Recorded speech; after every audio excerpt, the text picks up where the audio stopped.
Olá, meus amigos do canal Critica Brasil, sejam todos bem-vindos. Senhoras e senhores, Bolsonaro vetou negociação de dívida para microempreendedor individual e para microempresas. O que isso quer dizer? Tem muita dívida, os MEIs estão cheios de dívida, ou seja, o microempreendedor individual não consegue pagar as suas despesas. Imagine imposto, multa sobre atraso, etc. Assim mesmo, as microempresas também não estão conseguindo pagar suas dívidas, principalmente dívidas fiscais. E aí, o Congresso aprovou um pacotão para ajudar essas micro e pequenas empresas, para ajudar os MEIs. Você que é manicure, é pedicure, é cabeleireiro, você que tem a sua renda ali e faz um serviço individual e aí tem que dar aquela notinha, a negociação era para fazer com que você tivesse ali um abono na sua dívida ou renegociar a dívida em prestações, em parcelamentos, mas o Bolsonaro não quis nada disso. A equipe econômica do Bolsonaro disse não vamos dar negociação para ninguém, não vamos renegociar esse negócio de MEI, microempresa, para quê? Aí me lembrou uma frase de Paulo Guedes que disse: se a gente ajudar as grandes empresas, a gente lucra. Se a gente ajudar as pequenas empresas, a gente perde. O governo Bolsonaro é assim, ele morde e assopra. Ele ajuda somente aquele que tem poder de lobista, aquele que tem bilionários envolvidos, aqueles que têm grandes empresas, como do Wizard, como do velho da van, como do transporte. Esses aí têm exoneração. Esses aí podem ter ajuda sem necessidade de análise, sem nada, eles não estão nem vendo. Aliás, o Ministério da Economia disse que isso poderia ser lei de responsabilidade fiscal, aí evocaram até a lei de diretrizes orçamentárias. Aí eu me lembro que para votar naquele tal dos precatórios, Bolsonaro tirou mais de 1 bilhão do bolso para enfiar na costa, ali no bolso de deputados.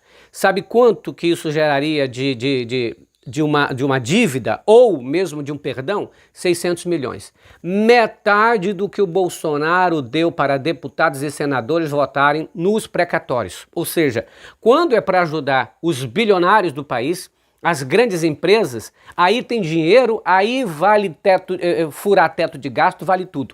Quando é para demonstrar uma benevolência, alguma coisazinha boa para um microempreendedor, para aquele coitadinho que não tem grandes, não é multinacional, aí o Bolsonaro veta e diz não tem dinheiro. Nunca foi perfil desse governo ajudar pequenas e médias empresas, nunca.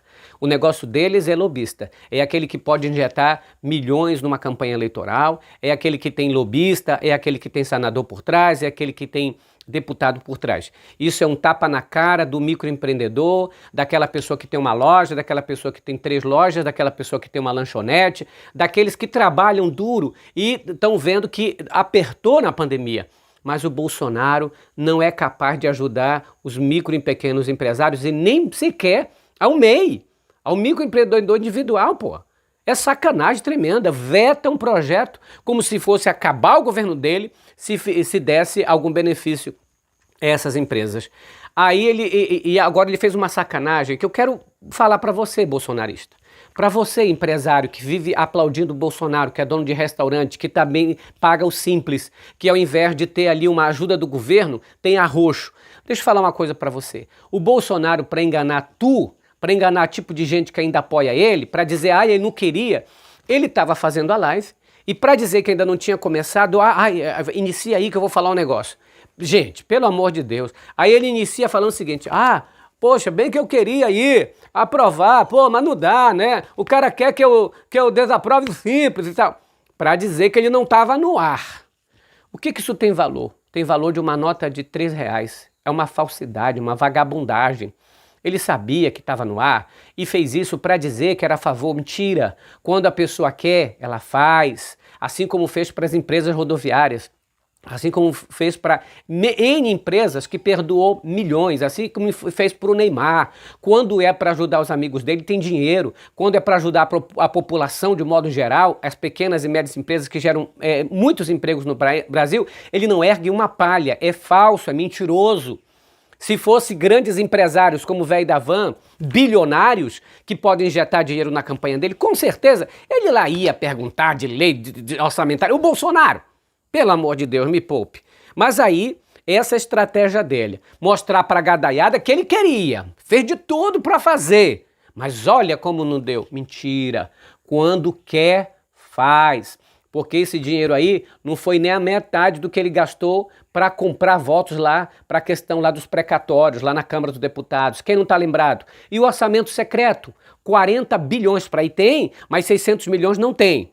Ah, pelo amor de Deus, se você ainda acredita nesse Bolsonaro, né? O problema é teu.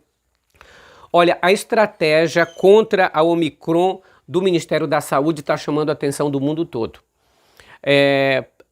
A primeira morte foi confirmada pela nova cepa do Covid, que é o Omicron. E o que aconteceu? Após essa primeira morte, o Queiroga disse o seguinte: bom, vamos aguardar. O nosso projeto, o nosso plano é, vamos aguardar. Vamos aguardar para ver se morre mais alguém. Se quando morrer mais gente, a gente vai ver se ainda faz alguma coisa. Do mesmo jeito que fez com a questão da vacina para criança. A Anvisa autorizou a vacinação de crianças. O que ele fez? Vamos aguardar. Vamos esperar. Vamos colocar uma consulta pública. Vamos perguntar se o pessoal quer ser curado. Vamos perguntar se o pessoal quer vacina. Vamos fazer essa consulta. Vamos protelar. Vamos sabe, farrear enquanto isso. Vamos gastar dinheiro público enquanto isso. Vamos inventar coisa para gastar dinheiro público. Vamos abrir uma audiência pública para trazer bolsonarista, para defender o que o Bolsonaro defende. É uma palhaçada esse governo de cada momento que faz.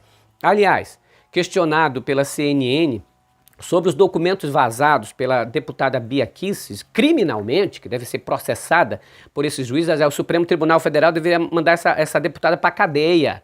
Essa deputada tem que estar atrás das grades, é uma criminosa. Aí o Queiroga disse, olha, eu não sou fiscal, não é fiscal, mas eu responsável, porque a documentação estava em mãos do Ministério da Saúde. E de acordo com a própria Bia Kicis, foi o Ministério da Saúde que liberou o documento para ela, dos médicos, para liberar para os outros, para sacanear com os outros, para liberar, para divulgar número de telefone, CPF das pessoas, para o povo bolsonarista ficar perseguindo a vida das pessoas. É uma sacanagem tremenda. Aí ele vem dizer com a cara dura, esse velho safado, de que não é o responsável. Você é responsável sim, pilantra velho. Aliás, esse pilantra velho vai ser chamado no Senado Federal para explicar essa balbúrdia, essa bagunça, essa situação toda que ele criou, ele e o Bolsonaro. Para agradar o Bolsonaro faz de tudo. Aliás, até chamou a Michele Bolsonaro de mãe de todos os brasileiros. Só se for tua mãe. Porque minha mãe não recebe dinheiro na conta pelo Queiroz. Queiroz não deposita nenhum dinheiro na conta da minha mãe. Né? Lave a sua boca para dizer que Michele Bolsonaro é minha mãe, mãe dos brasileiros. Deus me livre, guarde. Minha mãe é bem melhor do que ela 10 mil vezes. Olha, uma outra coisa, o Bolsonaro está preparando o seu público para uma nova onda da facada. A gente sabe que o chefe da Polícia Federal trocou o delegado que cuidava das investigações sobre o Adélio, sobre a tal facada lá em Juiz de Fora, e ele foi promovido. O delegado que cuidava desse caso foi promovido, vai passar 2 anos nos Estados Unidos. Ou seja, colocaram outro no lugar. Este outro que está no lugar está levantando várias hipóteses. E o Bolsonaro mesmo disse em sua live que está cooperando, está ajudando a Polícia Federal a desvendar. Porque, segundo o Bolsonaro, tem um mandante que ele já mais ou menos já sabe quem é o mandante, entendeu? Ele tá para dizer, foi o Lula que mandou, lá de dentro da cadeia. Olha, gente, não é brinquedo não. Só que ele deu uma ratada também, que na live dele, ele falou sobre a camisa que não sangrou, o buraco que não sangrou. Aí ele falou o seguinte, olha, não sangra mesmo, né, doutor? Ele falou assim, Bolsonaro afirmou que a facada não sangrou, que tudo vai para dentro, né, doutor? Ele falou. Aí o doutor falou, não sangra mesmo não, disse que não sangrou. Bom, ele disse que não sangrou, mas na camisa que eles apresentaram tinha manchinha de sangue lá. E um vídeo que o Joaquim de Carvalho publicou no seu documentário mostra essa mancha de sangue, a pequena mancha de sangue na camiseta dele. Camiseta que desapareceu, sumiu, deveria ser objeto de investigação, de repente sumiu, depois apareceu numa montagem, na propaganda eleitoral dele, dizendo, pedindo voto para ele, ele sofreu por você, ele sangrou por você. Ele sangrou, ou ele não sangrou, mas o próprio Bolsonaro disse que não sangrou.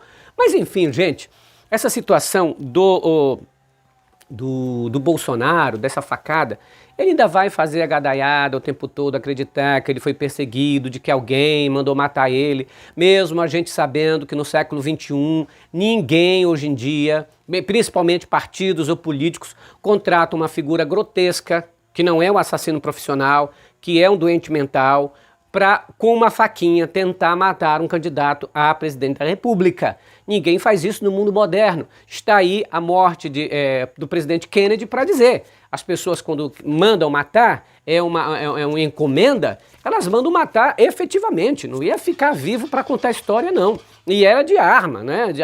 De grosso calibre, distante, com um atirador de elite. Mas o Bolsonaro, ele tenta manter isso, por quê? Porque a única coisa que pode comover parte da população bolsonarista seria esse vitimismo que ele sempre faz. Poxa, ele curte, e de repente, coitado, ele fica doente. Poxa, ele tem que interromper as férias dele, pessoal. Ele tem que interromper a gandaia dele, a algazarra dele. Por quê? Porque dói, né, tadinho? Dói ali. Aí depois que ele ficou curado já, foi pra festa de novo. É o homem da farra. É o homem da farra que não cria vergonha na cara. Aí ele disse o seguinte: eu fui candidato paupérrimo, pobrezinho miserável. Se eu quisesse armar, tu acha que eu ia ter condições de armar contra o Albert Einstein? Em cima do hospital lá de Juiz de Fora? Tu acha que eu ia armar? Oh, meu Deus do céu. Como se as coisas fossem assim. Como se ele não tivesse ninguém ajudando ele. Como se o Paulo Marinho não tivesse ajudando ele. Como se o velho da van não tivesse ajudando ele. Como se o Wizard não tivesse... Como os bilionários. Não, ele estava tão pobrezinho, tadinho do Bolsonaro. Nem tem aquelas 5 empresas que cada uma pagou 8 milhões para disparos no WhatsApp. Não, pobrezinho. Olha, ele sempre foi pobrezinho, esse homem. Aliás, só comprava de 15 casas, 3 apartamentos de uma vez só e no dinheiro. Não, é pobrezinho. Essa criança, pobrezinha. Ai, senhoras e senhores, olha, a pesquisa Datapoder relatou que divulgou, aliás, que 71% da população brasileira são a favor de vacinar crianças contra a Covid-19. Diferente do que fala Bolsonaro, os pais querem também vacinar os seus filhos. Aliás, desde quando a gente vê consulta pública para que a vacina seja aprovada? Quem que aprova a vacina é médico. Eu não sou médico, eu não sou cientista, não fui eu que faço vacina, fui vacinado várias vezes já desde quando eu era piquitito, vacinava aqui, eu nunca perguntei quem fabricou, quem foi que deixou. Ora, se as recomendações de saúde estão aí, as organizações de saúde estão aí, é porque funciona para isso. Ou elas são feitas para matar todo mundo. Agora o Bolsonaro descobriu, olha só, gente. Pelo amor de Deus, pessoal. Datapoder diz que 71% dos brasileiros são a favor.